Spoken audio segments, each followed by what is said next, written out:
Good morning. Well, it's been a while, hasn't it? Welcome aboard another day of building Evie. Um, I am going to do this slightly differently today because, well, I feel that'll be easier for me. So, firstly, a small explanation of my absence. Uh, my stepfather died, and well, I'm fortunate in that I still have my dad, so that's great. But my stepdad is somebody who has, well, he did a lot of woodwork and amongst other things, and engineering type stuff, building cars and things. So he's taken a great interest in Evie and my building of Evie, and so anyway, he's somebody who watched. So whilst my subscribers, I notice, have gone up to over 100. Gosh, what a what heady heights! Um, but unfortunately, I know one of those will no longer be watching. Um, so anyway, today I'm going to do a little sort of tour of the boat and the plans of the boat. So that's what today's going to be. Right then, so I've put you back into Tilly, and hopefully the reflections and things are okay. I'm not sure how to do a screen record, so I'm just recording my screen. So firstly, with big thanks to John, he very much helped me with the CAD and things in the first instance and set me on a positive path. So at different points during the build, then I went up to Sheffield and saw the boat, and so I was able to take some measurements, and I did. Now I'm looking at this, and I did know that this curved in at the towards the bow before you get to the front bulkhead. The front and back aren't really true representations, but they were, good enough for what I was doing. So anyway, that is the start of things. And then if we put some bulkheads in, actually, perhaps I'll turn the floor off. Floor beams. There we go. So you can see I measured the side supports and things anyway, so I knew where things were going. But anyway, so these are the various bulkheads. I've got a bedroom at the back. And if I turn the bedroom furniture on, so we've got a double bed here, full-size double bed, 4'6". I will be able to lift that up, so to sort of as in an Ottoman style sideways. The drawers won't come fully to the side; they will be recessed under, so that you can still easily walk past the bed. Because if you take the bed right down to the floor at this point, then it becomes a very narrow corridor. So that's that cupboard. This one houses the electrical distribution, not anything else. This one handles just the hot water distribution, so for heating distribution purposes. So there's no hot water creation or anything that happens outside in the boiler. I'll show you that in a bit. And here this takes the power that comes in from a cupboard in the engine bay just here, and so that's cool. This is a washing machine, and if I throw the windows on, so these are portholes at the back, and that one will be above the bed. This washing machine won't have any windows or anything. There'll be a cupboard up above it. So if I turn the bathroom layer on, there we go. There's the bathroom. This shower is out here because if I just turn them on for a moment, these guidelines are where the gunnel is expected to come to, and then the inside one is where the top of the ceiling comes to. So the roof being narrower than the base of a narrowboat, so you have to kind of pull everything in a bit if you want to be able to use full height. So I'm going to turn those off for now because I don't think they are useful. But so my shower will be as far outboard as it can be, but it necessarily needs to be where it is. So I'll turn those guidelines back off. Okay. So this is the shower. It's an 800 by 1000 shower. This is going to be an incinerating toilet. One of the things that I wanted was to be able to be as independent as possible. So an incinerating toilet means that I don't have to empty a poop tank via any means. So this toilet is a composting toilet. I will manage my going for number ones through that toilet, and in an emergency, then I can obviously use it for number twos as well. But that is the plan there. There we go. Right. So my basin is on the wrong layer. That's on the saloon layer at the moment. But you can see I'm slightly undecided as to how big a basin to have. I will decide once I'm in there. And so these sort of circles in the middle of the floor here, by the way, there's another one there, another one there. They were just sort of to give me an idea of how much space you need to put some socks on while standing up, which is a fairly good measure of whether you feel that you have space or not. I have found for me, obviously I have Tilly as for experience, so that is what that is. I'll turn that back off for now. But the kitchen is Galley kitchen. I did play around with having something more like what I have, which is on Tilly. Then I walk through and then step through to here, and then you go through into the bathroom here. That leaves this corner very much unused, and so this felt like a better use of space. Here I have my hob, obviously. Here I've got my sink looking out the window. My plan is that this space here is 600 between this bulkhead and this window frame, that, and similarly on this side, so that if at any point in the future I decided that I wanted to raise up above just counter level, then I could actually put an oven at counter level, and that would still work. I'm not sure. Well, it's not something I plan to do. I plan for this just to be single layer. There'll be some shelves here and some shelves here, but I don't plan on having anything actually above standard kitchen worktop height. It helps to give a feeling of space and stuff about the place. So this is my saloon area. This is a notional sofa. This is a folding table, which I'll be able to move around. I plan on being able to attach it on one side or the other, and similarly I'll plan on being able to slide the sofa around.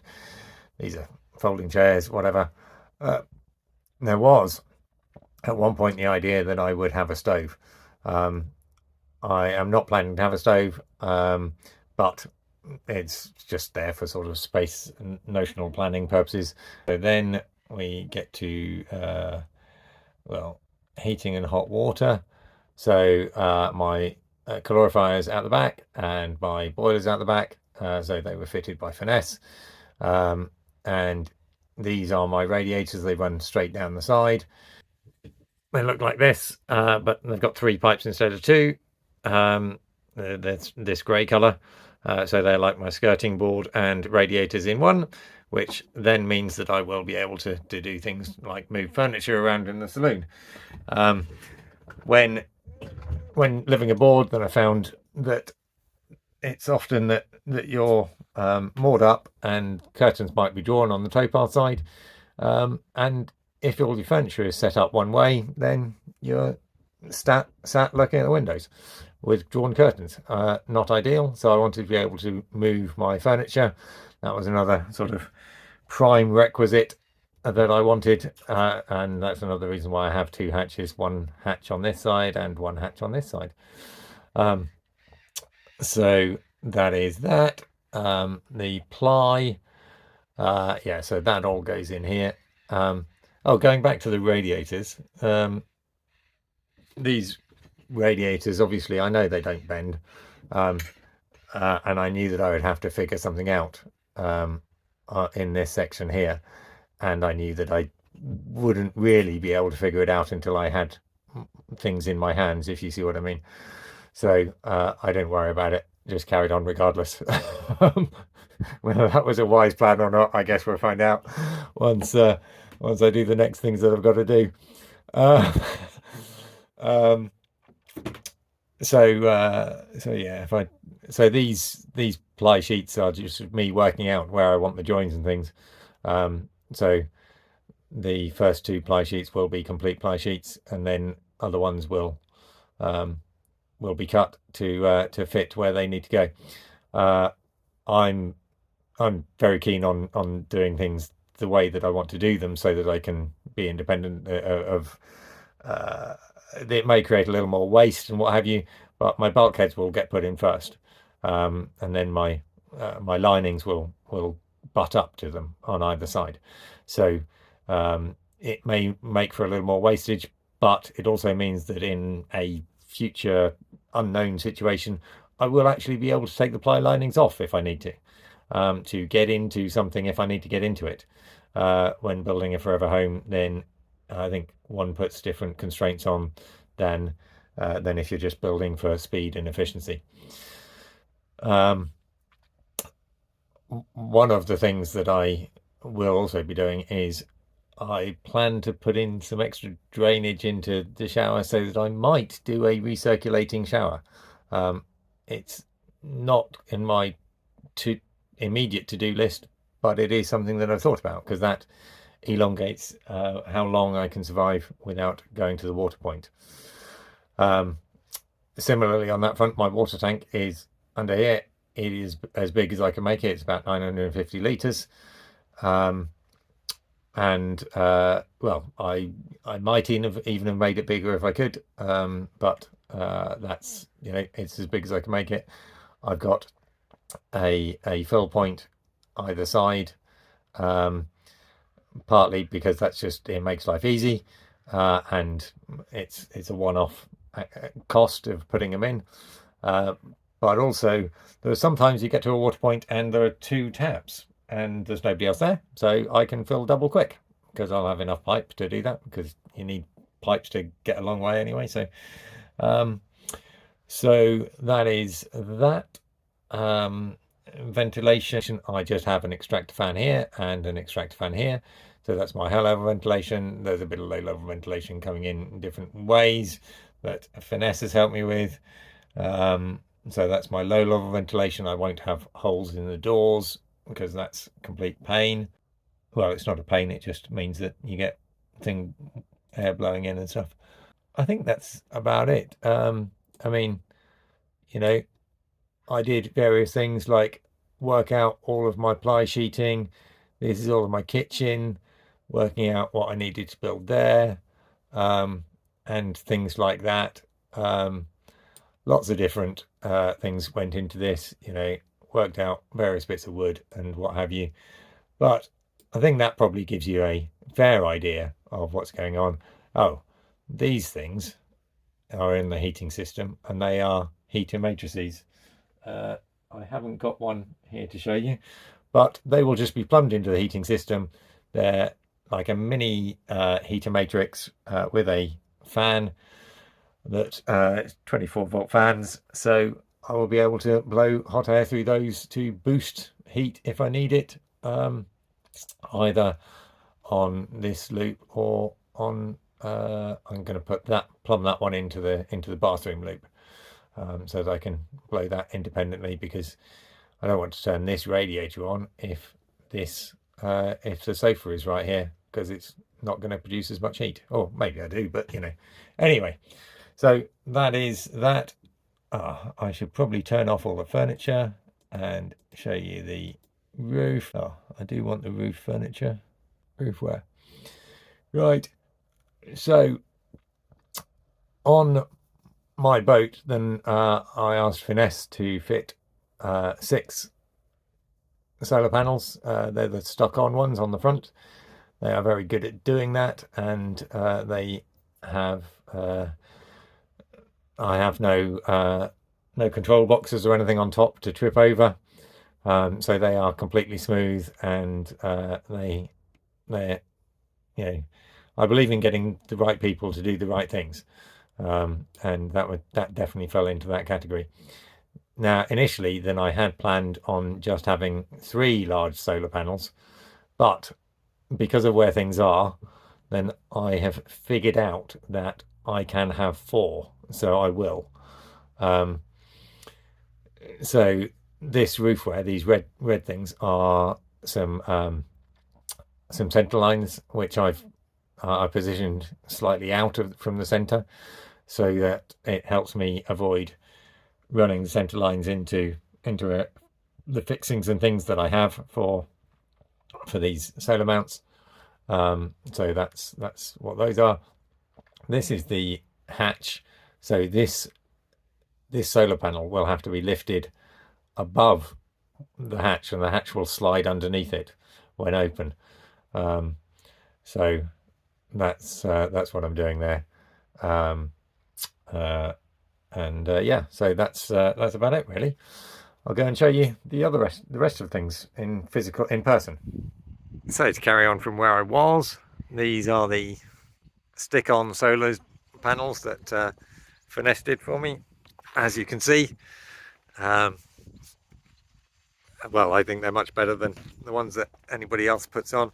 I also got them to fit the vents and things because I wanted the boat to be watertight when I received it, just from not knowing what was going on point of view, which turns out was a good move because nobody knows what's going on in life.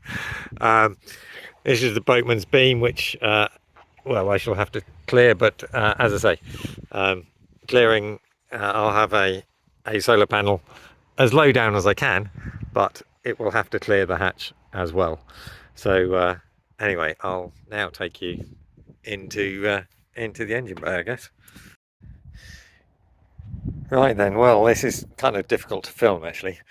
I've tried a couple of different times. So well, this is my electric motor, which is I can't remember what it is, 15 kilowatts, 11 horsepower equivalent, something like that, which is actually plenty for a narrowboat. I mean, you know, they used to use 1 horse. Over there, that cupboard houses all of my electrics and things, which Finesse did for me. So electrical production and everything. My boiler's at the back there, and then I've got calorifier, and then my generator and batteries underneath. So you might have noticed that my boiler is not your average Eberspacher or Webasto. I spent the money from not having a stove on a better boiler, which in liaising with Finesse, then they had a better idea, and so that's cool. That I think will be, well, it means I don't have to have so much ventilation, and well, it's means I won't have to deal with either a diesel stove or a multi-fuel stove, and the space that they take up, and coal and what have you. So it seemed like a better idea overall, and helped me achieve my being able to move everything around within the boat. Things are a little bit of a state in here, but so I gave Finesse one of my towel rads so that they could commission the heating system. I will be putting a manifold in down there somewhere on the back wall, so that I can have kind of good control over which bits of the boat get cold and hot and what have you. And by Finesse doing all of the hard work on the electricals before the boat came to me, and that meant that I already have 240 volt power in here if I want it, which I frequently do. Obviously I had to jiggle things around. They could only fit things sort of in a temporary situation, but yeah, so hopefully you found that useful, and in the next video then I should be starting to fit the lower walls, which well, you'll see what I do when I get to it. Right now I'm going to go and try and design some solar mountings, because I need to get my tilty ones fitted so that they're generating power for me over the winter. All right, take care, and I'll see you soon.